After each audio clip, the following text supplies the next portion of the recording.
सुने बड़ी प्यारी हदीस, बड़ी खूबसूरत हदीस, कंजुल माल में दीगर कुतुब हदीस में है। हजरत अबू हुरैरा रदी अल्लाह तआला अन्हु फरमाते एक बाबा जी नबी पाक की बारगाह में आए और जब वो वापस जाने लगे तो मैंने उम्र पूछी तो उम्र थी 96 साल।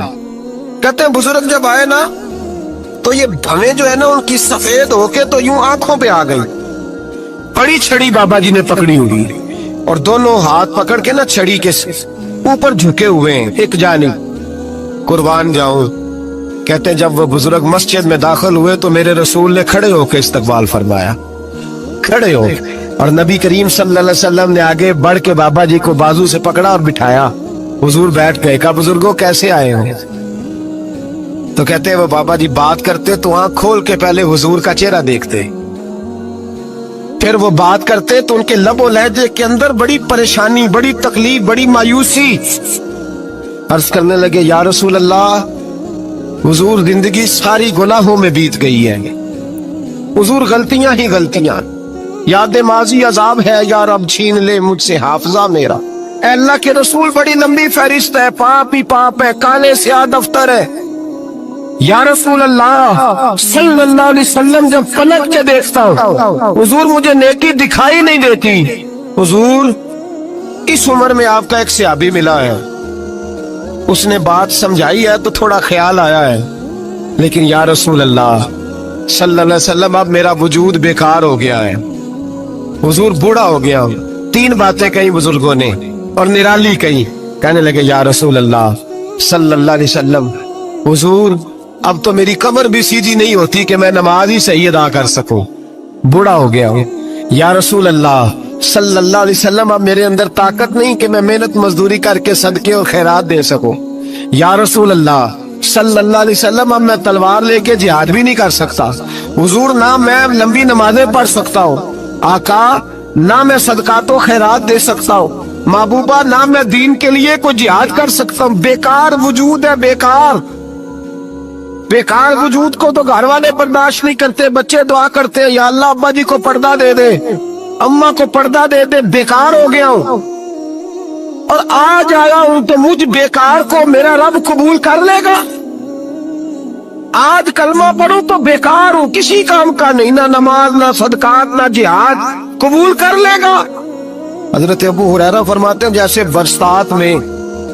बरसात में बारिश की झड़ी लगती है, यूं मुस्तफा की आंखों से झड़ी लग गई। हुजूर खोल के रोए, खोल के। और मेरे हबीबे पाक ने फरमाया बुजुर्गों बड़े मुजाहिद हैं, दीन के लिए जिहाद करने वाले बड़े हैं, रब करीम को आपकी तलवार की इतनी हाजत नहीं। और फरमाया उसके खजाने कोई खाली तो नहीं कि आप ही गोया सदका देंगे तो भरे जाएंगे। और फरमाया फिर रब करीम की शान में इजाफा नहीं करती इबादतें, वो तो बंदे को नफा देती हैं। मैं बुजुर्गों ना आप जिहाद करें ना आप सदकात दे, ला लंबी नमाजें पढ़े, आप सिदक दिल से आ जाए, अल्लाह के रसूल का वादा है रब आपको बगैर हिसाब किताब जन्नत अता फरमा देगा। आना तो शर्त है कि नहीं, आए तो सही, ना पहुंचे तो सही, आ जाए, उसको नहीं आदत सदका तो खैरात की जिहाद की तबलीग, आए तो सही ना। मेरे हबीब ने फरमाया बंदा जब रो के कहता है ना या अल्लाह गलती हो गई माफ कर दे, फरमाया मेरा मालिक उसे फौरन ही माफ फरमा देता है। तू आ तो सही, तू आता ही नहीं, तू आ ही नहीं रहा, तू घर में बैठा हुआ है, तू सोया हुआ है, तू दुकानदारी कर रहा है, तू पैसे गिन रहा है, तू आया ही नहीं, आ तो सही। बल्कि मेरे नबी पाक फरमाते हैं जब अल्लाह पाक का भागा हुआ गुलाम आता फिर तो अल्लाह ज्यादा राजी होता है, फिर तो अल्लाह ज्यादा राजी होता है, ज्यादा राजी होता है। तो आ तो सही, पास तो सही।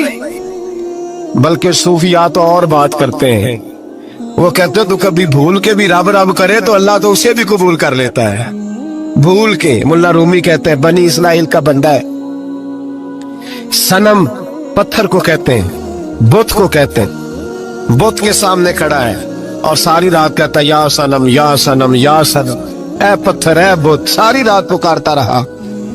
रात गहरी हो गई, नींद का गलबा थक गया, सोने के करीब आया तो गलती से मुंह से निकल गया या समद, या सनम की जगह निकल गया। रब करीम ने फरमाया जिब्रील दौड़ के जा, जो मांगता इसे दे दे। हजरत जिब्रील अर्ज करते मौला भूल के तेरा नाम ले रहा है, भूल के ले रहा है, تو رب کریم نے فرمایا چل نام تو میرا ہی لے رہا ہے نا، میرا لے رہا ہے نا یا اللہ۔ وہ اللہ کریم نے فرمایا جھوٹے کے سامنے ساری رات کا کھڑا ہے، ساری رات کا پکار رہا ہے، اسے کچھ نہیں ملا، تو سچے کا نام لیا ہے، اگر میں بھی کچھ نہ دوں اور بت میں اور مجھ میں فرق کیا رہ جائے گا؟ جا جو مانگتا ہے جھولی بھر کے دے، نام تو لیا ہے نا۔ او بھائی تو بہانا تو بنانا، آ تو صحیح نا، تو یہاں آ جا، پہنچ جا، آ جا، بس بیٹھ جا، اس کی بارگاہ ناز میں حاضر تو ہونا، تجھے فرصت ہی نہیں۔ تو یاروں کے لیے ٹائم نکالتا ہے، بازاروں کے لیے ٹائم نکالتا ہے، گلیوں کے لیے ٹائم نکالتا ہے، چوکوں چوراہوں کے لیے ٹائم نکالتا ہے، ہفتے میں ایک دن ہوٹلنگ کے لیے بھی جاتا ہے، لیکن کبھی چھپ کے 2 نفلوں کی تجھے توفیق نہیں ہوتی۔ اور میں کئی دفعہ کہہ چکا ہوں، جس بندے کو بغیر عبادت کے رزق زیادہ ملنے لگ جائے اس پر آزمائش ہوتی ہے رب کریم کی۔ اللہ فرماتا ہے اس کو پیسے دو، اسے آنے نہ دینا، اس کو چل پیسے دوڑ جا۔ لوگ سمجھتے ہیں میں بڑا ذہین و عقل مند ہوں، دیکھو میں اپنی ہوشیاری سے، چلاکی سے آگے نکل گیا، تو آزمائش ہے، یہ تو آزمائش ہے رب کریم کی طرف سے، یہ تو اس کی خفیہ تدبیر ہے۔ میرے بھائی اس کی بارگاہ ناز تک جو آ گیا، آنا تو ہماری ذمہ داری ہے کہ نہیں؟